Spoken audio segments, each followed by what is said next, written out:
Zelo zadovoljni smo, da se uresničujejo naše želje iz preteklega leta. Nekje lani v tem času smo upali, da bo ta projekt zaznal učinke na drugih področjih. In spomnim se, velikokrat sem rekla, želim si, da bi se Meščanke in Meščani počutili dobro v tem mestu in seveda mnogi in vse več tistih, ki bi v to mesto in v to regijo prihajali. Danes seveda smo samo statistiko izjemno zadovoljni. Pomembno je, da se seveda zavedamo, da leto prestalovanja je seveda eden dokaz, kaže pa nam druge bivše prestolnice kulture, da je zaznati še povečan obisk po letih prestalovanja, recimo Linz in seveda druga mesta, torej ne zgolj v tistem letu, ko je mesto Evropska prestolnica kulture, temveč tudi v kasnejših letih se seveda ta trend rasti povečuje. Pa vendarle, jaz mislim, da lahko danes z velikim zadovoljstvom in na tem mestu bi res izrazil in podelil čestitke vsem odgovornim, ki vsakodnevno peljete ta projekt, da lahko ugotavljamo, da je EPK 2012 prinesel veliko dobrega v slovenski prostor. Projekt kot tak je seveda zelo zanimiv za turizem, za turiste, ki prihajajo v Maribor.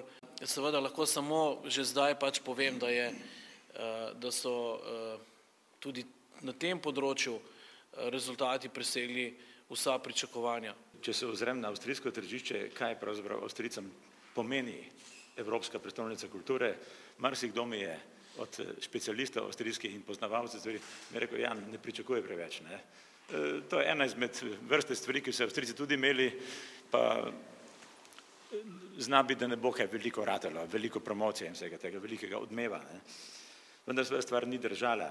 In še nekaj, recimo, Avstrijci nas doslej niso imali kot kulturno destinacijo, definitivno ne. Če potem potegnem od teh dogodkov, koliko je bilo, oziroma kaj se je vse zgodilo, kaj so vse poročali, približno 150 artiklov je bilo v časopisih, prispevkov na radio, prispevkov po televiziji. Mogoče od prispevkov po televiziji bi posebej omenil Kultura Montag, 1,5-urna oddaja, ki neverjetno odmeva. Ta je bila sicer v začetku aprila, ampak to vleče še danes in to se bo poznalo še leta naprej. To je ena oddaja, ki te postavi pravzaprav na kulturni zemljevid.